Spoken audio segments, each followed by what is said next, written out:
Hey guys, ఈరోజు మనం time of supply చూద్దాం. ఈ టైమ్ ఆఫ్ సప్లై చాప్టర్లో బేసిక్గా 3 మెయిన్ టాపిక్స్ ఉన్నాయి. Time of supply of goods, time of supply of services and time of supply in case of change of rate and tax. So ఈ 3 కేసెస్ని ఈ 3 cases కింద ఉన్నాయి మనకు మేజర్గా. So first time of supply of goods చూద్దాము. So ఇది different సినారియోస్లో డిఫరెంట్గా ఉంటుంది. లైక్ ఫార్వర్డ్ ఛార్జ్లో ఒక సినారియో ఒక ప్రొవిజన్ అప్లై అవుతుంది, రివర్స్ ఛార్జ్ బేసిస్లో ప్రొవిజన్ అప్లై అవుతుంది. And residual cases in case మనకు ఆల్రెడీ ఎగ్జిస్టింగ్ ప్రొవిజన్లో కవర్ అవ్వకపోతే జనరల్ ప్రొవిజన్ గూడ్స్కి ఏం అప్లై చేసుకోవచ్చు, ఈ కండిషన్స్ అన్నది చూద్దాం first. So same goes for the time of supply of services. And అది కాకుండా మనకి కొన్ని స్పెషల్ కేసెస్ ఉన్నాయి, like hyper annuity model. And next hyper annuity model ఇది ఏంటంటే హైవే డెవలప్మెంట్ ప్రాజెక్ట్స్ రిలేటెడ్ అనమాట. అండ్ నెక్స్ట్ ఏంటంటే ఇది మనకి టెలికామ్ ఆపరేటర్స్ది స్పెక్ట్రమ్ లీజ్ అవుట్ చేస్తూ ఉంటుంది కదా గవర్నమెంట్, వాటి ట్యాక్సిబిలిటీ. ఇలా కొన్ని స్పెషల్ కేసెస్ ఉన్నాయి. ఇవి చూసుకుని క్లోజ్ చేసుకుందాం. ఈరోజు స్టార్ట్ చేసుకుందాం. సో ఫస్ట్ మనం ఈ time of supply of goods చూసే ముందు మనకి time limit for issuing tax invoice అన్నది క్లియర్గా తెలుసుకోవాలన్నమాట. ఇది both in case of goods and services రెండాటిలోనూ తెలుసుకోవాలి. ఈ ట్యాక్స్ ఇన్వాయిస్ రిలేటెడ్ ప్రొవిజన్స్ జనరల్గా అయితే చాప్టర్ 9లో ఉంటాయి. మనం ఈ చాప్టర్లో ఈ టైం లిమిట్ ఎంత టైం లిమిట్లో ట్యాక్స్ ఇన్వాయిస్ ఇష్యూ చేయాలన్నది ఒకటి చూసుకొని మనం ఇది time of supply of goods and services discuss చేసుకుందాం. First time of supply of goods discuss చేసుకుంటున్నాం కాబట్టి ఈ గూడ్స్ కేసులో ట్యాక్స్ ఇన్వాయిస్ ఎప్పుడు ఇష్యూ చేయాలి, టైం లిమిట్ అది చూసుకుందాం ఫస్ట్. సో అందులో ఏంటంటే ఫస్ట్ మీకు స్టోర్ సేల్స్ ఆర్ డెలివరీ ఈ రెండు చూసుకోండి. స్టోర్ సేల్స్ అయితే కనుక on or before removal of goods from the store, అప్పుడు మనకి ఇన్వాయిస్ ఇష్యూ అవ్వాలి. అండ్ డెలివరీ అయితే కనుక on or before delivery of goods, ఏ రోజైతే అది. ఎగ్జాంపుల్ ఏంటంటే మనకి నేను యాక్చువల్గా డైరెక్ట్గా షాప్కి వెళ్ళాను, ఒక పెన్ కొనుక్కున్నా 1st ఏప్రిల్ని. సో ఆ 1st ఏప్రిల్ ఏదైతే పెన్ కొనుక్కున్నానో ఆ 1st ఏప్రిలే నాకు బిల్ ఇవ్వాలి, ఎందుకంటే 1st ఏప్రిలే బిల్ ఇవ్వాలి. And in case of delivery అనుకోండి, ఫర్ ఎగ్జాంపుల్ నేను ఒక బుక్ ఏదో ఒకటి ఆర్డర్ పెట్టాను ఆన్లైన్లో. సో ఫస్ట్ డేట్ ఏంటంటే April 1st నేను ఆర్డర్ పెట్టాను, 3rd ఏప్రిల్న నాకు డెలివరీ వచ్చింది. So on or before delivery అని అన్నాం కాబట్టి సో ఈ 1st ఏప్రిల్ కూడా మనకి బిల్ అనేది ఇష్యూ చేయొచ్చు. కాకపోతే లాస్ట్ డేట్ ఫర్ ఇష్యూ ఏంటంటే 3rd ఏప్రిల్ కంటే ముందు ఇష్యూ చేయాలి. ఇలా కాదు, in case of continuous supply of goods అంటారు. ఈ కేసులో ఏంటంటే నేను ఎవ్రీ మంత్ నాకు ఏ పర్టికులర్ నెంబర్ ఆఫ్ అంతెందుకు వెజిటేబుల్స్ అనుకోండి, వెజిటేబుల్స్ ఆర్ ఫ్రూట్స్ సబ్స్క్రిప్షన్లో కొనుక్కుంటున్నాను నేను every month. So every month starting, every week starting or కొన్ని ఫ్రూట్స్ మనం ఒక 1 కిలో వెయిట్ ఉన్న ఫ్రూట్స్ మనకి డెలివరీ ఇవ్వాలి అని చెప్పి మనం అనుకున్నాం అనుకోండి. ఎవ్రీ మంత్ ఎప్పుడైతే మనకి పీరియాడికల్ స్టేట్మెంట్ ప్రకారం మన బిల్లింగ్ వస్తుంది కదా, ఆ స్టేట్మెంట్లో ఒకవేళ పీరియాడికల్ స్టేట్మెంట్ ప్రకారంగా ఏ డేట్ అయితే మనం పేమెంట్ చేయాల్సి వస్తుందో ఆ డేట్ని దానికంటే ముందు మనకు బిల్ రావాలి. ఫర్ ఎగ్జాంపుల్ ఎవ్రీ మంత్ మా అగ్రిమెంట్ ప్రకారంగా నేను 10 డేస్కి ఫస్ట్ డెలివరీ వచ్చినా కూడా 10th లోపు పేమెంట్ చేయాలి. సో ఎవ్రీ మంత్ 10th లోపు పేమెంట్ చేయాలి కాబట్టి 10th అన్నది మనకి limit for last issue of invoice అనుకోవచ్చు అనమాట. సో ఆ లోపు మనం చేసుకోగలగాలి. అండ్ ఇలా కాదు, గూడ్స్ అంటే on approval basis. Approval basis అంటే ఆ గూడ్స్ రిటర్న్ అయిపోయే ఛాన్స్ ఉన్న కేటగిరీస్ అనమాట ఇవి. మనకు ఆన్లైన్ షాపింగ్లో మనకి రిటర్న్ చేసుకునే ఆప్షన్ అయి ఉంటుంది కదా. సో ఎలాంటి కేసెస్లో టైమ్ ఆఫ్ సప్లై ఎప్పుడు తీసుకోవాలి, ఇన్వాయిస్ అనేది ఎప్పుడు ఇష్యూ చేయాలి ఫస్ట్. సో ఈ కేసెస్లో ఏంటంటే ఈదర్ గూడ్స్ ఎప్పుడైతే నా దగ్గర నుంచి నేను పంపిస్తానో అప్పుడు, అంతకంటే ముందు గూడ్స్ పంపించక ముందు నేను ఎప్పుడైతే పంపిస్తానో అప్పుడు, or within 6 months from removal of goods. 6 months from removal of goods in the sense ఏంటంటే మనం ఫర్ సపోజ్ 1st ఏప్రిల్ నేను గూడ్స్ వేరే వాడికి అమ్మేసాను అనుకోండి, నా దగ్గర నుంచి పంపించేసాను అనుకోండి, ఆ డేట్ నుంచి వితిన్ 6 months లోపు మనం ఇన్వాయిస్ ఇష్యూ చేయాలి. సో ఈ 3 dates లోపు విచ్ ఎవర్ ఇస్ ఎర్లియర్ అనమాట. ఈ డేట్ తీసుకోవాలి, ఎప్పుడైతే ఇష్యూ చేసుకోవచ్చు ఈ టైంలో. సో ఇవి అనమాట different time limits for issuing tax invoice in case of goods. So ఇది మైండ్లో పెట్టుకుని time of supply of goods అన్నది చూద్దాం. ఈ టైమ్ ఆఫ్ సప్లై ఆఫ్ గూడ్స్లో మొత్తం 5 category ఆఫ్ కేసెస్ కింద తీసుకుందాం. Forward charge mechanism, reverse charge mechanism. ఈ రెండో కాదు, ఒకవేళ ఓచర్స్ ఉంటాయి కదా, స్టోర్ కూపన్స్ అలాంటివి ఏదైనా గూడ్స్ కోసం ఎక్స్చేంజ్ చేసుకోగలిగి ఆ ఓచర్స్. అండ్ ఇన్ కేస్ మనకి వెళ్ళి సేల్ అయ్యేటప్పుడు ఎప్పుడైనా మనకి డిలే వల్ల పెనాల్టీ ఆర్ ఇంట్రెస్ట్ అలాంటివి యాడ్ అవుతూ ఉంటాయి. ఒకవేళ అలాంటి ఎడిషన్ జరిగితే ఆ ఎడిషన్కి టైమ్ ఆఫ్ సప్లై ఎప్పుడు, ఈ కేసెస్ చూడాలి. ఇవన్నీ కాకుండా ఒకవేళ ఈ పై ప్రొవిజన్స్లో ఏటిలోకి కలవకపోతే రెసిడ్యూల్ ప్రొవిజన్ దేని ప్రకారంగా ట్యాక్స్ చేయాలన్నది ఒక పాయింట్ చూడాలి. సో మొత్తం 5 categories. సేమ్ ఇలాగే సప్లై ఆఫ్ సర్వీసెస్ కూడా మనం చూడాలి. సో ఫస్ట్ సప్లై ఆఫ్ గూడ్స్కి time of supply of goods చూద్దాం. సో ఇప్పుడు టైమ్ ఆఫ్ సప్లై ఆఫ్ గూడ్స్కి ఒకసారి మీకు ఫార్వర్డ్ ఛార్జ్ అవన్నీ కూడా స్క్రీన్ మీద పెడతాను. ఐ హోప్ నా స్క్రీన్ మీకు విజిబుల్గా ఉందనుకుంటున్నా. సో ఫార్వర్డ్ ఛార్జ్ కేసులో ఎర్లియర్ మీకు ఎప్పుడైనా మనకి టైమ్ ఆఫ్ సప్లైలో ఎప్పుడు earlier of the following dates అన్న పాయింట్ వస్తుంది, అది గుర్తుంచుకోండి. ఫస్ట్ ఫార్వర్డ్ ఛార్జ్ ఆఫ్ గూడ్స్లో earlier of the following dates ఏవి, either date of invoice or the last date on which invoice ought to be issued. ఈ last date on which invoice ought to be issued అంటే మనం ఇందాక time limit for tax invoice అని చూసుకున్నాం కదా, ఆ provision చూసుకోవడానికి రీజన్ అదే. సో లాస్ట్ డేట్ ఎప్పుడు లోపు మన ట్యాక్స్ ఇన్వాయిస్ ఇష్యూ చేయాలి, యాక్చువల్గా ఎప్పుడు ఇష్యూ అయ్యింది, విచ్ ఎవర్ ఈస్ ఎర్లియర్, ఈ 2 డేట్స్లో. అండ్ నెక్స్ట్ ఇందులో మళ్ళీ సెకండ్ డేట్లో అయినా date of receipt of payment. Date of receipt of payment అంటే మనం 2 పాయింట్ ఆఫ్ వ్యూలో అర్థం చేసుకోవాలి. Date of receipt of payment అంటే మళ్ళీ ఇందులో 2 సబ్ డివిజన్స్. మొత్తం earlier of the following dates A and B అని తీసుకుంటే ఈ ఏ అండ్ బిలో మళ్ళీ 2 పాయింట్స్ ఉన్నాయి. సో ఫస్ట్ ఏ అన్నది మనం ఆల్రెడీ డిస్కస్ చేసుకున్నాం. ఇన్వాయిస్లో యాక్చువల్ ఇన్వాయిస్ ఎప్పుడు ఇష్యూ చేసాము, ఎప్పుడు ఇష్యూ చేయాలి, యాక్చువల్ డేట్ ఆఫ్ ఇన్వాయిస్ మనం ఎప్పుడు ఇష్యూ చేయగలి, లాస్ట్ అంటే మన టైం లిమిట్లో ఏ టైం లిమిట్ ఉంది, ఈ రెండిట్లో ఎర్లియర్ డేట్ ఇది ఏ అనుకోండి. అండ్ బి వచ్చేటప్పుడు date of receipt of payment. So ఈ బిలో కూడా 2 పాయింట్స్ ఉన్నాయి. ఎర్లియర్ ఆఫ్ ది ఫాలోయింగ్ ఏంటి, యాక్చువల్గా మన బ్యాంక్ అకౌంట్లో పేమెంట్ ఎప్పుడైతే క్రెడిట్ అయిందో ఆ డేట్. అండ్ సెకండ్ డేట్ ఏంటంటే మనం ఎప్పుడైతే ఓకే మనకి పేమెంట్ వచ్చేస్తుందని బుక్స్లో అకౌంటింగ్ వేసుకుంటాం కదా, ఆ date which ever is earlier. So అన్నీ విచ్ ఎవరేజ్ ఎర్లియర్లే. So A B earlier of A and B, and A and బిలో కూడా ఎర్లియర్ ఆఫ్ 1 or 2. ఇది గుర్తుంచుకోవాలి. ఇది జనరల్ ప్రొవిజన్. మళ్ళీ ఒకసారి రిపీట్ చేస్తాను. ఫార్వర్డ్ ఛార్జ్ ఆఫ్ గూడ్స్ అన్నది last date on which invoice ought to be issued or actual date of invoice issued which ever is earlier, ఇదో పాయింట్. అండ్ నెక్స్ట్ పాయింట్ వచ్చి date of receipt of payment. ఈ date of receipt of payment అనేది which ever is earlier. Payment date అంటే బుక్స్లో ప్రకారంగా మనం ఒక రకంగా చెప్పాలంటే బుక్ ఎంట్రీ బ్యాంక్ ఎంట్రీ అని గుర్తుంచుకోండి. Which ever is early, bank entry date early ఉంటే bank entry, book entry date early ఉంటే book entry which ever is earlier. మళ్ళీ వీటిలో రెండిట్లో which ever is earlier, date of invoice or date of receipt of payment which ever is earlier. కానీ ఈ time of supply of goods forward charge mechanism కేసులో మాత్రమే ఒక notification వచ్చింది, notification 66 అని. సో ఈ నోటిఫికేషన్లో ప్రొవైడెడ్ అన్లెస్ ప్రొవైడెడ్ మనకి ఏంటి, కాంపోజిషన్ ట్యాక్స్ పేయర్ ఒకడు. అండ్ నెక్స్ట్ వచ్చి స్పెసిఫైడ్ యాక్షనబుల్ క్లెయిమ్స్ అంటే మీకు ఇందులో ఈ బెట్టింగ్స్, లాటరీ టికెట్ విన్నింగ్స్ ఇలాంటివి ఉంటాయి కదా, ఇలాంటి వాటిల్లో ఇంక్లూడ్ అవ్వని వెండర్స్ ఎవరైనా కూడా అడ్వాన్స్ మీద ట్యాక్స్ పేమెంట్ చేయక్కర్లేదు అన్న నోటిఫికేషన్ వచ్చింది.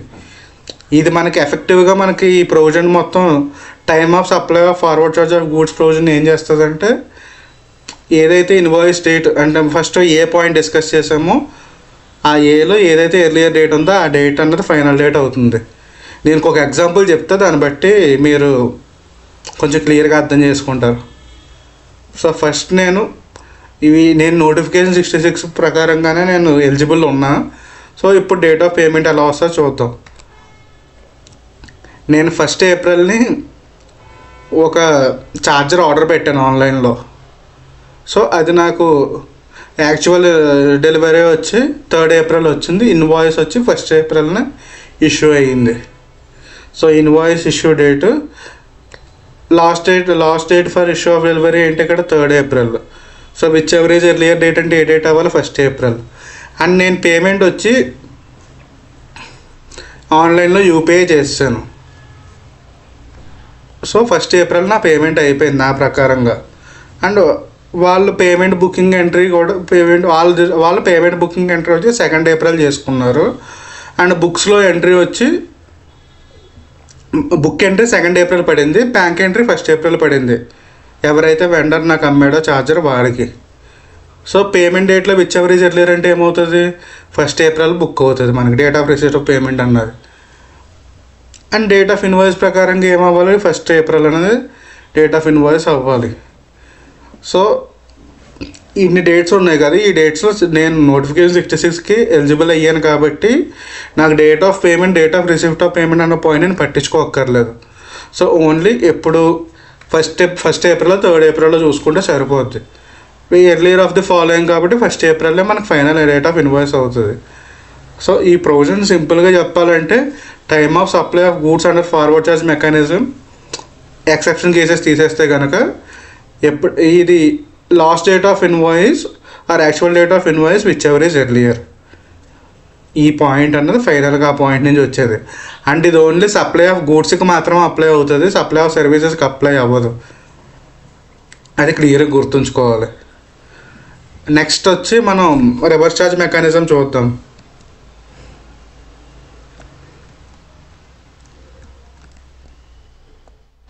ఈ రివర్స్ ఛార్జ్లో ఏంటంటే 3 డేట్స్ చూసుకోవాలి. Dates on which the goods are actually received to us. Reverse charge mechanism మన ట్యాక్స్ ఎవరు పే చేయాలి, ఎవడైతే పర్చేస్ చేసుకుంటాడో వాడు పే చేస్తాడు. సో ఇందాక మన ఛార్జర్ ఎగ్జాంపుల్ కంటిన్యూ చేసుకుంటే, సో నేను అది పర్చేస్ చేసుకున్న ఏ రోజైతే ఫస్ట్ డేట్ మనం చెక్ చేసుకోవాల్సిన dates on which goods is received. మన కేసులో 3rd ఏప్రిల్ రిసీవ్ అయ్యింది. And 31st date from date of invoice, date of issue of invoice. మనకి డేట్ ఆఫ్ ఇష్యూ ఇన్వాయిస్ ఏదో వచ్చింది 1 ఏప్రిల్ ఇష్యూ అయింది ఇన్వాయిస్. సో అప్పటి నుంచి 31st డేట్ అంటే ఏమవుతుంది May 2nd 31st డే అవుతుంది. ఎందుకంటే 29 డేస్ ఇది ఏప్రిల్ అండ్ 1st డే మే.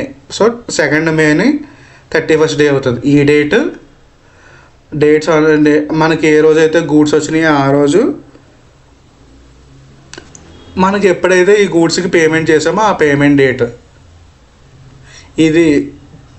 ఇందులో date of receipt of payment అంటే సేమ్ ఇందాక మనకి ఏదైతే పైన పాయింట్ ఉందో ఆ పాయింట్ అనమాట. మనం ఎప్పుడైతే మన బుక్స్ ఆఫ్ అకౌంట్స్లో అంటే నేను నా బుక్స్లో డెబిట్ అని రాసుకున్నానో ఆర్ బ్యాంక్లో డెబిట్ అయింది which ever is earlier date అన్నది వస్తుంది ఇక్కడ date of receipt of payment అంటే. ఒకవేళ ఈ డేట్స్ ఏమీ తెలియకపోతే కనుక నేను ఏ రోజైతే నా బుక్స్ ఆఫ్ అకౌంట్స్లో నాకు ఛార్జర్ అన్నది వచ్చిందని రాసుకుంటానో ఆ డేట్నే time of supply of goods అవుతుంది ఆ ఛార్జర్కి. సో నాకు ఈ పేమెంట్ డేట్ ఇవన్నీ నాకు చాలా ట్రాన్సాక్షన్ చేయడం వల్ల తెలియలేదు. నేను బుక్స్లో నాకు 3rd ఏప్రిల్ ఛార్జర్ వచ్చింది, నేను 4th 5th బుక్స్లో రాసుకున్నా. సో నాకు ఛార్జర్ వచ్చిందని చెప్పి ఈరోజు అకౌంటింగ్ రాసుకున్న ఎంట్రీ పాస్ చేసుకున్నా. ఆ రోజు ఏ ఎంట్రీ పాస్ చేస్తే ఆ ఎంట్రీకి వస్తుంది ఈ మనకి పై డేట్స్ ఏవి తెలియకపోతే. ఇది రివర్స్ ఛార్జ్ బేసిస్ కేసులో. అండ్ ఈ రివర్స్ ఛార్జ్ బేసిస్ కేసు తర్వాత నెక్స్ట్ చూడాల్సింది కూపన్స్ ఆర్ ఓచర్స్. మనం ఆల్రెడీ మాట్లాడుకున్నాం. కూపన్స్ ఆర్ ఓచర్స్లో ఇది మన టైమ్ ఆఫ్ సప్లై అనేది డిపెండ్ అయ్యేది వెదర్ ఈ కూపన్ ఒక ఫర్ ఎగ్జాంపుల్ తీసుకుని చెప్పుకుందాం. అది సో నీ దగ్గర ఒక స్టోర్ కూపన్ వచ్చింది, ఏ డీమార్ట్ అలాంటిది ఏదో ఒకటి అనుకోండి ఎగ్జాంపుల్కి. సో ఒక 500 వాల్యూ స్టోర్ క్రెడిట్ వస్తే కనుక నువ్వు ఆ 500 రూపీస్ వాల్యూతో ఏదన్నా తీసుకోవచ్చు ఆ డీమార్ట్లో. కాకపోతే సో ఏ ప్రోడక్ట్ తీసుకుంటావు అన్నది నువ్వు ఎప్పుడైతే షాప్కి వెళ్తావో కానీ అప్పటి వరకు మనకు తెలియదు. సో ఈ కేసులో ఏంటంటే నువ్వు ఏ రోజైతే రెడీమ్ చేసుకుంటావో ఆ రోజు నీకు టైమ్ ఆఫ్ సప్లై అన్నది వస్తుంది. ఫర్ ఎగ్జాంపుల్ నేను 15th ఏప్రిల్ వెళ్ళి తీసుకుంటే కనుక పర్చేస్ చేసుకుంటే యూటిలైజ్ చేసుకుంటే ఆ కూపన్ని ఆ 15th ఏప్రిల్ అన్నది నాకు date of time of supply అవుతుంది. ఇలా కాదు, నీకు పర్టికులర్ గోల్డ్గా వచ్చింది, లైక్ నువ్వు నాకు ఆ 500 రూపీస్ వోచర్ని రెడ్మీ ఛార్జర్కి నేను ఎక్స్చేంజ్ చేసుకోవచ్చు అని వస్తే కనుక ఇక్కడ నీకు ప్రోడక్ట్ ఐడెంటిఫైబుల్గా ఉంది కాబట్టి నీకు కూపన్ వచ్చిన రోజున నీకు కూపన్ ఏ రోజైతే వస్తుందో ఆ రోజే నీకు టైమ్ ఆఫ్ సప్లై అన్నది రికార్డ్ అవుతుంది. ఈ టైమ్ ఆఫ్ సప్లై రికార్డ్ అవ్వడం ఇన్ ద సెన్స్ నువ్వు ఫర్ ఎగ్జాంపుల్ నాకు 1st ఏప్రిల్ ఆ కూపన్ వస్తే నేను 1st ఏప్రిల్ అంటే ఆ ఏప్రిల్ మంత్ రిటర్న్తో నేను ఆ ట్యాక్స్ పేమెంట్ చెయ్యాలి ఆ ఛార్జర్గా కూపన్ రిలేటెడ్కి సంబంధించి. ఇది వోచర్స్కి సంబంధించిన డీటెయిల్స్ మనకి. సో అదే పాయింట్స్ ఇక్కడ ఇచ్చాను. సో ఇప్పుడు ఎన్హాన్స్మెంట్ ఇన్ వాల్యూ అంటే దీనికి జనరల్గా ఎన్హాన్స్మెంట్ అన్నది 2 కేసెస్లో జరుగుతుంది. ఒకటి ప్రోడక్ట్ అనుకున్నది ప్రోడక్ట్ రేట్ హైలీ ఫ్లక్చువేట్ అయ్యే మార్కెట్లో రిలేటెడ్ ప్రొడక్ట్స్ అనుకోండి, ఆ ప్రోడక్ట్లో ఆల్రెడీ మన కాంట్రాక్ట్లో స్టిపులేట్ చేసి ఉంటారు. సో పర్టికులర్ టైం దాటినా ఆర్ +5% ఇంత మార్కెట్లో కండిషన్స్ ఎలా ఉన్నా మీ ప్రైస్ చేంజ్ చేస్తాం అని చెప్పి అలాంటి కాంట్రాక్ట్స్లో ఉంటాయి కదా. సో ఆ కేసెస్లో ఉన్నప్పుడు మనకి ప్రైస్ అయితే చేంజ్ అవుతుంది. ఆర్ ఇంకో కేసు ఏంటంటే ఇది లేట్ పేమెంట్ కేసుల్లో మనకి పెనాల్టీలు ఇంట్రెస్ట్లు యాడ్ అవుతాయి కదా, ఆ కేసులో అవుతుంది. So irrelevant of the case, ఒకవేళ మనకి ఏదైనా అడిషనల్ పేమెంట్ చేస్తున్నాం అనుకోండి, like penalty or interest or any increase in price pay చేస్తే కనుక ఇది ప్రైస్ అన్నది ఎప్పుడైతే డిసైడ్ అవుతుందో, ఫర్ ఎగ్జాంపుల్ 1st ఏప్రిల్ నేను వస్తువు కొన్నాను, 15th ఏప్రిల్ నేను పేమెంట్ చేయాలి. సో 15th ఏప్రిల్న సో నేను 1st ఏప్రిల్ పేమెంట్ చేయలేదు కాబట్టి 15 డేస్కి ఇంట్రెస్ట్ వేసి 1000 2000 వేసి నాకు బిల్ ఇచ్చాడు. సో నాకు 15th ఏప్రిల్న ఈ ఎడిషన్ అయిందని తెలిసింది కాబట్టి ఆ ఎడిషన్ ఏ రోజు అయితే అయిందో ఆ రోజే టైమ్ ఆఫ్ సప్లై అన్నది మనం బుక్ చేసుకుంటాం. సో ఇది ఈ కేసు ఒకటి. ఒకవేళ ఈ కేసెస్ అన్నీ కాదు అనుకుంటే రెసిడ్యువల్ ప్రొవిజన్ అని ఒకటి ఉంటుంది. ఈ పైన డేట్స్ ఇవి ఏమి మనకు ప్రొవిజన్స్ తెలియదు అనుకుంటే, ఒకవేళ గూడ్ రిలేటెడ్గా నువ్వు మంత్లీ జిఎస్టీ రిటర్న్ ఫైలర్ అయితే కనుక ఆ రిటర్న్ ఎప్పుడు ఫైల్ చేస్తావో అప్పుడు నీకు టైమ్ ఆఫ్ సప్లై అవుతుంది. నువ్వు ఎప్పుడు రిటర్న్ ఫైల్ చేయాల్సిన అవసరం ఉన్న కేసు కాదంటే నువ్వు ఫర్ ఎగ్జాంపుల్ కొంతమంది మంత్లీ రిటర్న్ ఫైల్ చేయాల్సిన వాళ్ళు ఉంటారు అండ్ క్వార్టర్లీ ఫైల్ చేస్తూ ఉంటారు. కాంపోజిషన్ వాళ్ళు అయితే ఇయర్లీ ఫైల్ చేయాల్సిన వాళ్ళు ఉంటారు కదా. సో నువ్వు ఎవ్రీ మంత్ ఫైల్ చేసే క్యాండిడేట్ కాదు, కాకపోతే పేమెంట్ ఎవ్రీ మంత్ చేయాలి ఈ టైప్ ఆఫ్ ప్రొవిజన్స్ ఉన్నాయి కదా. ఆ కేసెస్లో ఏంటంటే ఎప్పుడైతే నీకు ఈ గూడ్స్ మీద నువ్వు పేమెంట్ చేస్తావో ట్యాక్స్, ఆ రోజే నీకు టైమ్ ఆఫ్ సప్లై అన్నది వస్తుంది. సో ఈ provision time of supply of goods. Next వచ్చి time of supply of services చూద్దాం. సో ఈ time of supply of services చూసే ముందు time limit for issuing tax invoice under section 31 in case of services అంటే ఏంటో చూద్దాం ఒకసారి. సర్వీసెస్ కేసులో మనకి ఇన్వాయిస్ ఎప్పుడు ఇష్యూ చేయాలన్నది. సో జనరల్ ప్రొవిజన్ ఏంటంటే either on or before provision of service or within 30 days of service మనకి ట్యాక్స్ ఇన్వాయిస్ అనేది ఇష్యూ చేయాలి. But in case of banking, NBFC, insurance companies, financial institution ఇలాంటివి ఏదైనా ఉంటే కనుక అవి 45 days లోపు ఇన్వాయిస్ అనేది ఇష్యూ చేయొచ్చు. దీనికి ఎగ్జాంపుల్ తీసుకుంటే నేను ఒక బ్యాంక్ దగ్గర లాకర్ సర్వీస్ తీసుకున్నానంటే 1st ఏప్రిల్ సర్వీస్ తీసుకున్నానంటే దాని బిల్లింగ్ వచ్చి May 15th అంటే 45 days లోపు ఎప్పుడన్నా నాకు బిల్ రైజ్ చేయొచ్చు. Or on 1st April raise చేయొచ్చు, 1st ఏప్రిల్ కంటే ముందు కూడా రైజ్ చేయొచ్చు. 31st నేను ఒకవేళ కాల్లో బుక్ చేసి మాట్లాడుకున్నాను ఈ సర్వీస్ కావాలంటే ముందు బుక్ చేసుకున్నాను, నీకు ఎప్పటి ముందైనా ఇన్వాయిస్ అనేది ఇష్యూ చేయొచ్చు. మనకు మెయిన్ పాయింట్ ఏంటంటే on or before provision of service ఒకటి, within 30 days general case, and 45 days in banking and finance related companies అయితే కనుక మీకు 45 days. ఈ టైం లైన్లో ఎప్పుడైనా ఇన్వాయిస్ ఇష్యూ చేయొచ్చు. ఇది కాకుండా ఒక స్పెషల్ పాయింట్ ఉంది. అదేంటంటే in case of notified supplies cases and ఈ నోటిఫైడ్ సప్లైస్ చేస్తూ ఉండాలి. అండ్ నెక్స్ట్ ఇంకో పాయింట్ ఏంటంటే సెక్షన్ 25 ప్రకారంగా రిజిస్ట్రేషన్ అనేది తీసుకుని ఉండాలి. సెక్షన్ 25 ప్రకారంగా డిస్టింక్ట్ పర్సన్స్ కాన్సెప్ట్ మనకి వస్తుంది కదా, ఆ పాయింట్లో డీలింగ్స్ చేసుకునే వాళ్ళు ఈ ఎన్బిఎఫ్సిస్, ఇన్సూరెన్స్ కంపెనీస్ ఇలాంటివన్నీ కూడా వీటి దగ్గర ఇంకొక ఆప్షన్ ఉంది. ఏంటంటే ఈదర్ వాళ్ళు ఇన్వాయిస్ ఎప్పుడు ఇష్యూ చేయాలంటే ఎప్పుడైతే వీళ్ళు బుక్స్లో ఆ సర్వీస్ ప్రొవైడ్ చేసినట్టు బుక్ చేసుకున్నారో అప్పుడు ఇష్యూ చేయొచ్చు, ఆర్ ఏ క్వార్టర్లో అయితే ఆ సర్వీస్ ప్రొవైడ్ చేశారో ఆ క్వార్టర్ ఎండింగ్ లోపు ఎప్పుడైనా బుక్ చేసుకోవచ్చు అనమాట. ఈ పాయింట్ మనకి ఎక్కువగా టెస్ట్ చేయడు, కాకపోతే ఆ పాయింట్ మెన్షన్ చేశారు కాబట్టి చెప్పాను. నోటిఫైడ్ సప్లైస్ పై డిస్టింక్ట్ పర్సన్ అనేది సెక్షన్ 25 అని ఇచ్చాడు కదా, ఈ పాయింట్ ఇప్పటివరకు ఎక్కడ టెస్ట్ చేసినట్టయితే నాకు అనిపించలేదు. సో అండ్ నెక్స్ట్ వచ్చి కంటిన్యూస్ సప్లై ఆఫ్ సర్వీసెస్. ఇందులో ఏంటంటే కంటిన్యూస్ సప్లై ఆఫ్ సర్వీస్ అవ్వాలంటే నీకు periodical contract at least 3 months or above ఉండాలి. అది లేకపోతే కంటిన్యూస్ సప్లై ఆఫ్ సర్వీసెస్ కింద కేటగరైజ్ అవ్వదు. సో ఈ కంటిన్యూస్ సప్లై ఆఫ్ సర్వీసెస్ కేటగిరీలోకి వచ్చినప్పుడు ఇన్వాయిస్ ఎలా ఇష్యూ చేయాలి? ఒకవేళ నీ కాంట్రాక్చువల్ టర్మ్స్ ప్రకారంగా నీకు పేమెంట్ డ్యూ డేట్ అన్నది క్లియర్గా తెలుసు అనుకుంటే ఆ డ్యూ డేట్ ఎప్పుడైతే ఉంటుందో ఆ డేట్ నీకు టైమ్ ఆఫ్ సప్లై అవుతుంది every month. For example rent తీసుకుంటే రెంటల్ అగ్రిమెంట్ ప్రకారంగా 10th మనం రెంట్ పే చేయాలని ఉంటే మనకి డ్యూ డేట్ అసైనబుల్గా ఉంది కాబట్టి 10th అనేది మన టైమ్ ఆఫ్ సప్లై అవుతుంది. లేదు టైమ్ ఆఫ్ సప్లై కాదు ఇది, 10th లోపు మనకి invoice issue 10th invoice issue అవ్వాలి. అండ్ ఒకవేళ డ్యూ డేట్ తెలియదు, రెంటల్ అగ్రిమెంట్ చేసుకున్నాం కానీ నాకు డ్యూ డేట్లు ఏమీ లేవు అనమాట. సో నేను 1st అయినా ఇవ్వచ్చు, 5th అయినా ఇవ్వచ్చు, 7th అయినా ఇవ్వచ్చు. సో ఈ కేసులో ఏంటంటే ఎప్పుడైతే పేమెంట్ చేస్తావో ఆ డేట్ నీకు last date for invoice booking అనమాట. ఈ రెండూ కాకుండా ఏదన్నా ప్రోగ్రెస్ లింకింగ్ ఉంటుంది.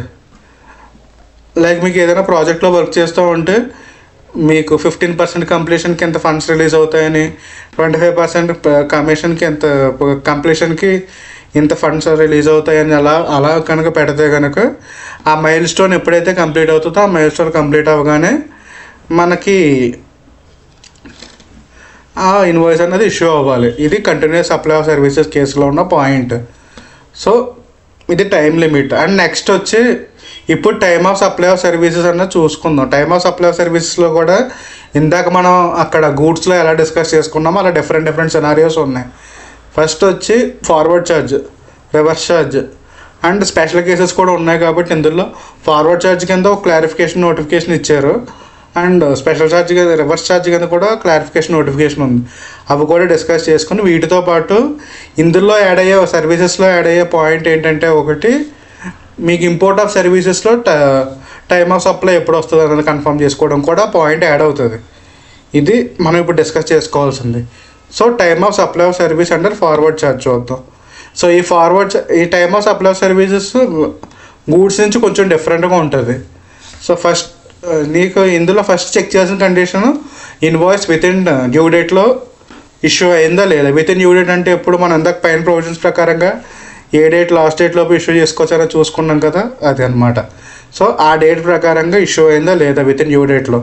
ఒకవేళ within due date issue అవ్వలేదు, ఆ కేసులో టైమ్ ఆఫ్ సప్లై ఏమవుతుంది, date of provision of service or date of receipt of payment which ever is earlier.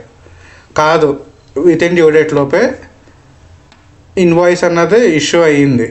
So ఆ కేసులో ఏమవుతుంది, date of issue of invoice and date of receipt of payment which ever is earlier. So ఈ points మనం క్లియర్గా గుర్తుంచుకోవాలి. So ఇవి రెండూ కాదు, నీకు డేట్స్ క్లియర్గా తెలియదు అన్నప్పుడు ఆ కేసెస్లో నీకు టైమ్ ఆఫ్ సప్లై ఎలా చెప్తావంటే నువ్వు ఎవరికైతే సర్వీస్ ప్రొవైడ్ చేసావో వాడి బుక్స్లో నాకు పలానా డేట్ సర్వీస్ వచ్చిందని రాసుకుంటారు కదా, 10th April 15th April, ఏ డేట్ అయితే వాడి బుక్స్లో ఎంట్రీ బుక్ చేసుకున్నాడో ఆ డేట్ మీకు టైమ్ ఆఫ్ సప్లై అవుతుంది. సో ఇది time of supply under forward charge mechanism అనమాట. ఇందులో ఒక స్పెషల్ క్లారిఫికేషన్ ఏమి ఇచ్చారంటే NHAA బోర్డు ఉంటుంది కదా, నేషనల్ హైవే అథారిటీ. సో వీళ్ళు హైబ్రిడ్ యాన్యుటీ మోడల్ కింద ఏదైనా వెండర్కి ఆర్ కాంట్రాక్ట్ పర్సన్కి రోడ్స్ కన్స్ట్రక్షన్ అంటే బీడీఓటీ మోడల్ అన్నట్టు ఉంటుంది. అన్నీ ఆ మోడల్లో లీజ్ అవుట్ చేస్తారనమాట. ఆ కేసెస్లో మీరు ఏం చేస్తారంటే ఒక హైవేని బిల్డ్ చేసి డెవలప్ చేసి ఆపరేట్ అండ్ మెయింటైన్ చేసి ఒక అంటే certain years 15 to 16 years or any different lease టర్మ్కి మెయింటైన్ చేసి దాని తర్వాత గవర్నమెంట్కి ట్రాన్స్ఫర్ చేస్తారు.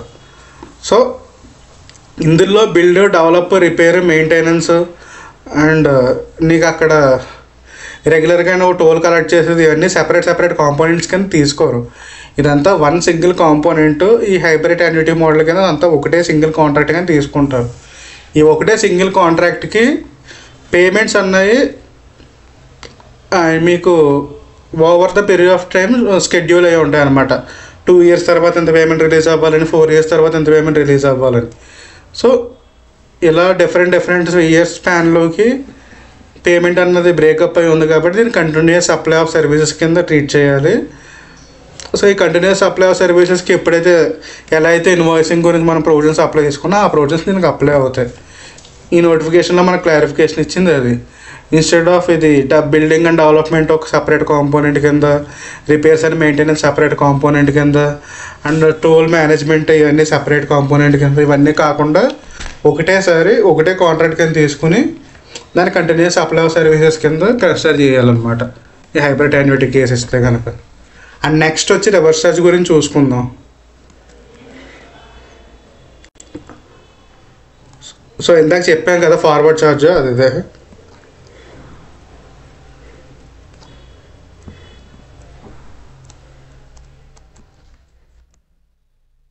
సో రివర్స్ ఛార్జ్ మెకానిజం ప్రకారంగా ఏంటంటే మీకు ఇందులో 2 dates చూసుకోవాలి. Date of receipt of payment అంటే డేట్ ఆఫ్ పేమెంట్ ఆర్ ఇందాక మనకి గూడ్స్కి 31st day from date of issue of invoice అన్నాం కదా, ఇక్కడ 61st day from date of issue of invoice అన్నది చూసుకోవాలి. ఇది రివర్స్ ఛార్జ్ అనమాట. ఈ డేట్స్లో ఏదైతే ఎర్లియర్ ఉంటుందో ఆ డేట్ చూసుకుంటాం. అండ్ ఇందులో నెక్స్ట్ పాయింట్ వచ్చి మీకు ఈ రివర్స్ ఛార్జ్ కేసెస్లో ఒక నోటిఫికేషన్ వచ్చింది. ఇదేంటంటే టెలికామ్ ఆపరేటర్స్కి ఈ డాట్ ఏదైతే మనకి స్పెక్ట్రమ్ లీజ్కి ఇస్తుందో గవర్నమెంట్, ఈ టెలికామ్ ఆపరేటర్ ఎవడైతే దానికి బిడ్డింగ్ చేసి ఉంటాడో వాడు ఏంటంటే రివర్స్ ఛార్జ్ బేసిస్ మీద ట్యాక్స్ పే చేయాలి దీనికి. ఈ డాట్ స్పెక్ట్రమ్ అన్నదానికి ఈ డాట్ అంటే గవర్నమెంట్కి రివర్స్ ఛార్జ్ బేసిస్ మీద ట్యాక్స్ పే చేయాలి ఈ స్పెక్ట్రమ్ ఏదైతే లీజ్ తీసుకున్నాడో అంత వాల్యూకి. ఇందులో 2 cases ఉన్నాయి. ఈధర్ ఈ టెలికామ్ ఆపరేటర్ అన్నవాడు ఫుల్ పేమెంట్ అప్ ఫ్రంట్ చేసేయచ్చు or over the period delayed payments కూడా చేసుకోవచ్చు. ఒకవేళ ఫుల్ అప్ ఫ్రంట్ పేమెంట్ అయితే కనుక ఈ అప్ ఫ్రంట్ పేమెంట్ ఏదైతే ఉందో డ్యూ అవుతుందో ఆ డేట్ ఆర్ ఈ ఎప్పుడైతే ఫుల్గా పేమెంట్ చేస్తాడో ఆ డేట్ అన్న టైమ్ ఆఫ్ సప్లై అవుతుంది. అలా కాదంటే నెక్స్ట్ కేసు ఏంటి, డిలేడ్ పేమెంట్స్ అన్నాం కదా, నీకు డిలేడ్ పేమెంట్స్ కాన్సెప్ట్ వచ్చిందంటే అది ప్రొవైడెడ్ 3 months పీరియడ్ కంటే ఎక్కువ ఉంటుంది, కంటిన్యూస్ సప్లై ఆఫ్ సర్వీసెస్లోకి వెళ్ళిపోతుంది.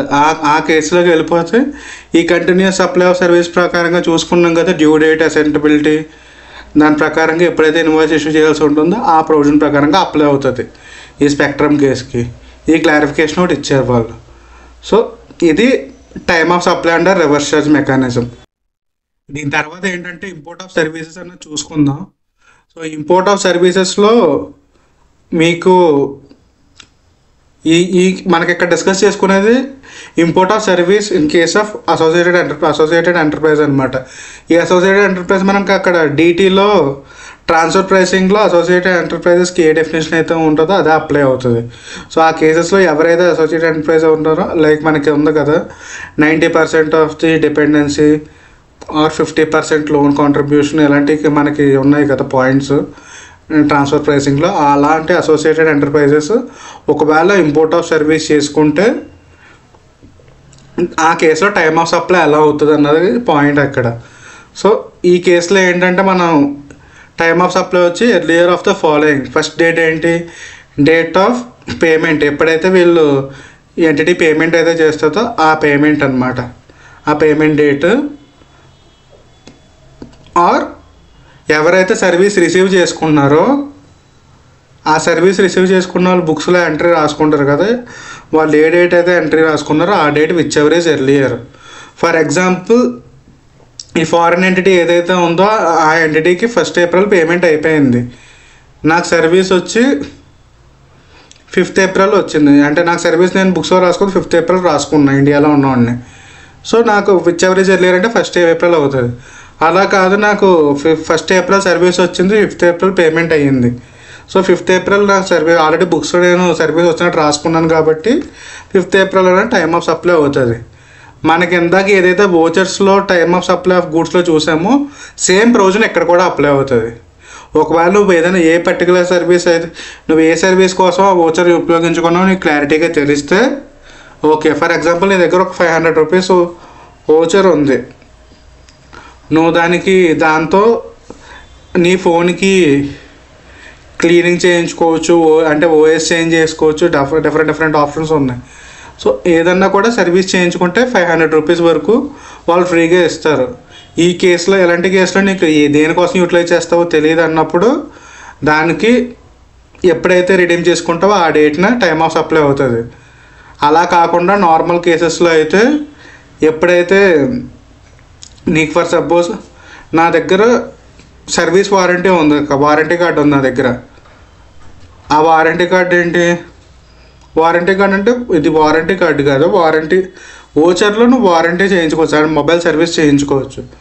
సో నీకు పర్టికులర్ ఐక్యూ మొబైల్ ఈ మోడల్కి పర్టికులర్ డేట్ లోపు వెళ్తే నీకు సర్వీస్ చేస్తారని నీకు క్లియర్గా ఐడెంటిఫైబుల్ ఉంది. నీకు ఎప్పుడైతే ఆ కూపన్ వచ్చిందో ఆ కూపన్ వచ్చిన రోజున, సో ఆ కూపన్ ఎప్పుడైతే వచ్చిందో ఆ రోజు నీకు టైమ్ ఆఫ్ సప్లై అవుతుంది. సో ఇది time of supply of services. So ఇందాక మనం ఎడిషన్ ఇన్ వాల్యూ చూసుకున్నాం కదా, ఇంట్రెస్ట్, పెనాల్టీ, ఇంకా డిఫరెంట్ చేంజ్ ఇన్ ప్రైస్ అవన్నీ చూసుకున్నాం కదా. సో మనకు అక్కడ టైమ్ ఆఫ్ సప్లై ఆఫ్ గూడ్స్లో ఎలా అయితే ప్రొవిజన్ అప్లై అవుతుందో సేమ్ ప్రొవిజన్ అప్లై అవుతుంది. ఎప్పుడైతే నీకు ఎడిషన్ జరిగిందని తెలిసి నీకు రికార్డ్ అయ్యిందో ఆ ఎడిషన్ ఏ రోజు జరిగితే ఆ రోజే నీకు టైమ్ ఆఫ్ సప్లై ఆ పర్టికులర్ ఎడిషన్ అమౌంట్కి. For example 1000 rupees additional pay చేయాల్సి వస్తుందని నీకు 10th తెలిస్తే ఆ ఎప్పుడైతే ఎడిషన్ జరిగిందో 10th ఆ 10th నీకు టైమ్ ఆఫ్ సప్లై అవుతుంది. అండ్ నెక్స్ట్ వచ్చి ఇందాక మనం అనుకున్నాం కదా, ఒకవేళ నీకు ఈ ట్రాన్సాక్షన్ జరిగే మధ్యలో కనుక ఈ పర్టికులర్ అండ్ జిఎస్టీ రేట్ అన్నట్టు చేంజ్ అయింది నోటిఫికేషన్ వచ్చి, సో ఆ కేసులో ఏం చేయాలన్నది నెక్స్ట్ డిస్కస్ చేసుకుందాం. ఈ change in rate of supply కేసెస్లో మనం 2 పాయింట్ ఆఫ్ వ్యూలో చూడాలి. ఫస్ట్ ఈ ట్యాక్స్ రేట్ చేంజ్ అయింది కాబట్టి ఓల్డ్ ట్యాక్స్ రేట్ అప్లై అవుతుందో న్యూ ట్యాక్స్ రేట్ అప్లై అవుతుందో ఇది ఒక పాయింట్ మైండ్లో ఉండాలి. అండ్ నెక్స్ట్ వచ్చి టైమ్ ఆఫ్ సప్లై ఏది తీసుకోవాలి ఈ పాయింట్ అప్లై అవుతుంది మనకి. సో ఫస్ట్ ఏ ట్యాక్స్ రేట్ తీసుకోవాలన్న పాయింట్ చూసుకుందాం. నీకు ఏ ట్యాక్స్ రేట్ తీసుకోవాలన్న పాయింట్లో చూసుకోవాలంటే ముందు 3 ఈవెంట్స్ చూసుకోవాలి. 3 ఈవెంట్స్ పాయింట్ ఆఫ్ వ్యూ మన మైండ్లో ఉండాలి. ఫస్ట్ ఈవెంట్ ఏంటి? Supply of good or service. Next point ఏంటి? Issue of invoice. Next point receipt of payment. ఈ 3 ఈవెంట్స్ గుర్తుంచుకోవాలి. ఈ 3 ఈవెంట్స్లో ఏ 2 ఈవెంట్స్ అయినా బిఫోర్ చేంజ్ అంటే బిఫోర్ నోటిఫికేషన్ అంటే నోటిఫికేషన్ కనుక జరిగితే ఓల్డ్ ట్యాక్స్ రేట్ అప్లై అవుతుంది. అలా కాదు, ఈ 3 ఈవెంట్స్లో ఏ 2 ఈవెంట్స్ ఆఫ్టర్ నోటిఫికేషన్ డేట్ వస్తే కనుక న్యూ ట్యాక్స్ రేట్ అప్లై అవుతుంది. ఇది ట్యాక్స్ రేట్ వరకు కాన్సెప్ట్. అండ్ నెక్స్ట్ ఇక్కడ ఇంకో పాయింట్ ఏంటంటే చేంజ్ ఇన్ ట్యాక్స్ రేట్ కేసెస్లో date of receipt of payment అని మనం జనరల్ పాయింట్ ఆఫ్ వ్యూలో ఏమనుకున్నాం?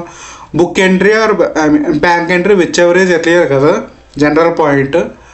ఒకవేళ ఒక సినారియో చెప్తా, ఆ సినారియో కనుక ఓకే అయితే ఆ కేసులో ఏ రోజైతే మనకు బ్యాంక్లో అమౌంట్ పడుతుందో ఆ date of receipt of payment అవుతుంది. సినారియో ఇది. నేను 1st April నా బుక్స్లో 10,000 ఎంట్రీ పాస్ చేసుకున్నా. 2nd April నోటిఫికేషన్ వచ్చింది. 2nd April ఏంటి? చేంజ్ ఇన్ రేట్ నోటిఫికేషన్ అనమాట. ఈవెంట్ చేంజ్ ఇన్ రేట్ అన్నది జరిగింది అక్కడ. ఆఫ్టర్ 4 days అంటే 6th day నాకు April 7th పేమెంట్ అన్నది క్రెడిట్ అయ్యింది. బ్యాంక్ అకౌంట్లో. ఈ కేసులో book entry or bank entry which ever is earlier పనికిరాదు. ఎందుకంటే ఆఫ్టర్ 4 వర్కింగ్ డేస్ తర్వాత బ్యాంక్ అకౌంట్ క్రియేట్ అయింది చేంజ్ ఇన్ రేట్ తర్వాత. ఇది ఒకటి స్పెషల్ ప్రొవిజన్ అనమాట. ఆఫ్టర్ 4 వర్కింగ్ డేస్ తర్వాత క్రియేట్ అయింది కాబట్టి నీకు ఏ రోజు అయితే క్రియేట్ అయిందో ఆ రోజునే నువ్వు date of receipt of payment కానీ తీసుకుంటావు. ఈ ఈవెంట్తో నీకు 1st ఏప్రిల్ నువ్వు బ్యాంక్ అకౌంట్లో నీ బుక్స్లో ఎంట్రీ చేసుకున్నా అది పని అవ్వదు. ఇది date of receipt of payment point గుర్తుంచుకోవాలి. నెక్స్ట్ టైమ్ ఆఫ్ సప్లై చూడాలి. So first A 2 events for example date of invoice receipt of payment రెండు ఇద్దరు ముందు ఆర్ తర్వాత జరిగినాయి, బిఫోర్ ఆర్ ఆఫ్టర్ జరిగితే ఈ డేట్ ఆఫ్ మనకి ఇక్కడ ఇన్వాయిస్ డేట్ ఉంది, date of receipt of payment ఉంది. ఈ కేసెస్లో మనకి ఏం చేస్తాం, విచ్ ఎవర్ ఈజ్ ఎర్లియర్ డేటే కదా మనం జనరల్గా నేర్చుకునే ప్రొవిజన్, అదే అప్లై అవుతుంది. ఇదర్ ఈ 2 ఈవెంట్స్ బిఫోర్ జరిగినా ఆఫ్టర్ జరిగినా.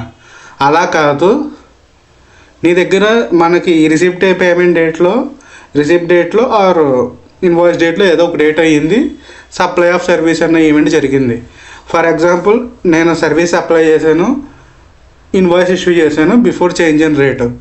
సో ఇందులో టైమ్ ఆఫ్ సప్లై ఏమవుతుందంటే ఈ date of issue of invoice. Next ఇంకో కేసు. సో ఈ ఈవెంట్లో ఇన్వాయిస్ ఉంది, నాకు పేమెంట్ వచ్చేసింది. అర్థమైందా? ఇన్వాయిస్ ఉంది, పేమెంట్ వచ్చేసింది. ఇన్వాయిస్ పేమెంట్ బిఫోర్ ఈవెంట్ అంటే before change in tax or after change in tax ఉంది. ఇందులో మనం జనరల్గా ఈ టైమ్ ఆఫ్ సప్లైలో ఏ ఈవెంట్స్ యూజ్ చేసుకుంటాం, invoice date, date of receipt of పేమెంటే కదా. ఈ రెండు డేట్లో ఒక డేట్ మన దగ్గర ఓ డేటే ఉంది. సో ఏ డేట్ అయితే ఆ డేటే టైమ్ ఆఫ్ సప్లై అవుతుంది. సో నీకు డిఫరెంట్ సినారియోలు ఫ్రేమ్ చేసి చెప్తాను. ఇప్పుడు ఇందాక ఎగ్జాంపుల్లోనే 2nd ఏప్రిల్న ఈవెంట్ చేంజ్ ఇన్ నోటిఫికేషన్ వచ్చింది. సో 1st ఏప్రిల్ నేను ఏం చేశాను, గూడ్స్ అంటే వస్తువులు అమ్మాను అండ్ ఇన్వాయిస్ ఇష్యూ చేశాను. ఇప్పుడు నా టైమ్ ఆఫ్ సప్లై ఏమవుతుంది, so date of issue of invoice అవుతుంది. లేదంటే 3rd ఏప్రిల్ పెట్టుకోండి change in rate. 1st April invoice issue చేశాను, 2nd April goods అమ్మాను, 3rd April వచ్చి మీకు చేంజ్ అయ్యింది. మనకి ఇందులో 2 ఈవెంట్స్ మనకి ఇందులో రెగ్యులర్గా వాడే డేట్స్లో ఇన్వాయిస్ డేట్ ఉంది. సో ఇన్వాయిస్ డేటే మనకి టైమ్ ఆఫ్ సప్లై అవుతుంది 2nd April. So next scenario. So నాకు ఫస్ట్ని పేమెంట్ చేశాను, ఫస్ట్ గూడ్స్ అప్లై చేశాను, 2ndని పేమెంట్ వచ్చింది, 3rdని చేంజ్ అయ్యింది, 4thని ఇన్వాయిస్ ఇష్యూ చేశాను. ఈ కేసులో కూడా మనకి 2 ఈవెంట్లు బిఫోర్ జరిగినాయి. ఈ 2 ఈవెంట్లు బిఫోర్ జరిగినట్లో మనకి ఏ డేట్ తెలుసు, date of receipt of payment తెలుసు. ఈ date of receipt of payment అన్నదే మనకి date of time of supply అవుతుంది. సేమ్ అప్లైడ్ విత్ ఆఫ్టర్గా, అంటే నీకు ఆఫ్టర్ కేసెస్ అన్నా అంతే. ఈ 2 ఈవెంట్లు ఆఫ్టర్ జరిగినా కూడా సేమ్ అలాగే వస్తాయి. లేదు రేర్ కేసెస్లో ఏమవుతుంది, date of issue of invoice, date of issue of payment, date of receipt of payment, ఈ రెండు before or after change in event జరిగింది. అంటే నేను 1st 2nd ఏప్రిల్లో ఇన్వాయిస్ డేట్ ఉంది, పేమెంట్ డేట్ ఉంది, 3rd ఏప్రిల్న నోటిఫికేషన్ డేట్ ఉంది. ఆ కేసులో ఏంటి, which ever is earlier point మళ్ళీ గుర్తుంచుకోవాలి. ఆర్ 3rd ఏప్రిల్లో నోటిఫికేషన్ వచ్చింది, 4th 5th ఏప్రిల్లో మీకు 4th ఏప్రిల్ వచ్చి ఇన్వాయిస్ డేట్ ఉంది, 5th ఏప్రిల్ పేమెంట్ డేట్ ఉంది. ఈ కేసులో విచ్ ఎవర్ ఈజ్ ఎర్లియర్ చూసుకోవాలి. ఈ రెండు కాకుండా మనకి ఏదైనా ఒక డేటే ఉంటే ఇదే supply of goods and payment date before or after event నీకు ఏదో ఒక డేటే తెలుసు అనుకుంటే కనుక ఆ డేటే నీకు టైమ్ ఆఫ్ సప్లై అవుతుంది. బిఫోర్ ఆర్ ఆఫ్టర్ 2 ఈవెంట్స్ జరుగుండి ఆ 2 ఈవెంట్స్ డేట్లో మనం రెగ్యులర్గా వాడే డేట్ ఒక డేటే తెలుసు. ఇదే టైమ్ మనకి రిసిప్ట్ పేమెంట్ డేట్ తెలుసు ఆర్ ఇన్వాయిస్ డేట్ తెలుసు. ఆ రెండిట్లో ఒకటి తెలిస్తే నీకు ఒకటే తెలుసు కాబట్టి ఆ ఒక డేటే అవుతుంది. అలా కాదు, నీకు ఆ 2 డేట్లు ముందే జరిగితే కనుక విచ్ ఎవర్ ఈజ్ ఎర్లియర్ చూసుకోవాలి. ఇది జనరల్ ప్రొవిజన్ అనమాట చేంజ్ ఇన్ రేట్కి. సో ఈ వీక్లో మీకు ప్లేస్ ఆఫ్ సప్లైతో పాటు కలిపి లాస్ట్ మనకి ఫస్ట్ చాప్టర్ నుంచి ఉన్న క్వశ్చన్స్ అన్నీ కలిపి ఒక వీడియో చేసుకుందాం. ఆల్ క్వశ్చన్స్ కవర్ చేస్తాను. మ్యాక్సిమం ఎంటీపీ ఆర్టీపీ క్వశ్చన్స్ కూడా ఇంక్లూడ్ చేసి కవర్ చేస్తాను. Each and every session question నేను డిస్కస్ అయితే చేస్తాను. కాకపోతే ఆన్సర్ రాయంగానే డిస్కషన్ అయితే పక్కా ఉంటుంది. ఈ పర్టికులర్ ఫర్ ఎగ్జాంపుల్ ఈ పర్టికులర్ క్వశ్చన్లో ఇలిస్ట్రేషన్ 5 or 6లో నీకు పర్టికులర్ అడ్జస్ట్మెంట్ ఉంది, స్టాక్ అడ్జస్ట్మెంట్ ఆర్ అని. ఫర్ ఎగ్జాంపుల్ ఈ కేసులోనే చూడండి, నీకు ఏదైనా పర్టికులర్ క్వశ్చన్లో చేంజ్ ఇన్ రేట్ అడ్జస్ట్మెంట్ ఉందంటే, సో క్వశ్చన్ నెంబర్ 6లో ఈ చేంజ్ ఇన్ రేట్ అడ్జస్ట్మెంట్ ఉంది. సో ఆ అడ్జస్ట్మెంట్లో నీకు ఫర్దర్ అడ్జస్ట్మెంట్ ఇంకో అడ్జస్ట్మెంట్ ఏం పెట్టుకోవచ్చు, ఈ date of receipt of payment special condition adjustment కింద ఇచ్చాడు. సో ఈ పర్టికులర్ క్వశ్చన్లో అడ్జస్ట్మెంట్ డేట్ ఇచ్చాడు. ఆ ఇష్యూ చూద్దాం. అంటే జనరల్ ఇష్యూస్ చూస్తూ ఈ పర్టికులర్ క్వశ్చన్లో ఏం స్పెషల్ పాయింట్ ఉంది, ఆ పాయింట్స్ అన్నీ ఒక చోట రాసుకుని మీకు ఆ లిస్ట్ ఇస్తాను. అండ్ ఆ లిస్ట్ ప్రకారంగా మనకి ఆన్సర్ కీ అంటే అన్ని క్వశ్చన్స్ ఒకే దగ్గర పెడతాం మెటీరియల్లో. ప్లస్ మీకు ఒక సమరీ టైప్ ఇచ్చేస్తాను అనమాట, ఏ క్వశ్చన్స్లో ఏ అడ్జస్ట్మెంట్స్ కవర్ అయినాయి. సో దట్ మీకు మనకి ఏ అడ్జస్ట్మెంట్ అయితే వీక్ అనుకుంటామో ఆ అడ్జస్ట్మెంట్ అయితే కొంచెం వర్క్ చేసుకోవడానికి టైం దొరుకుతుంది. సో మొత్తం టోటల్ 5 చాప్టర్స్ మీద క్వశ్చనర్ అంటే ఒకేసారి మెటీరియల్ కింద వీడియో రిలీజ్ చేద్దాం అనుకుంటున్నా. ఇది ఈ వీక్ ఎండింగ్ లోపు ఆర్ నెక్స్ట్ వీక్ వస్తుంది క్వశ్చన్స్ది.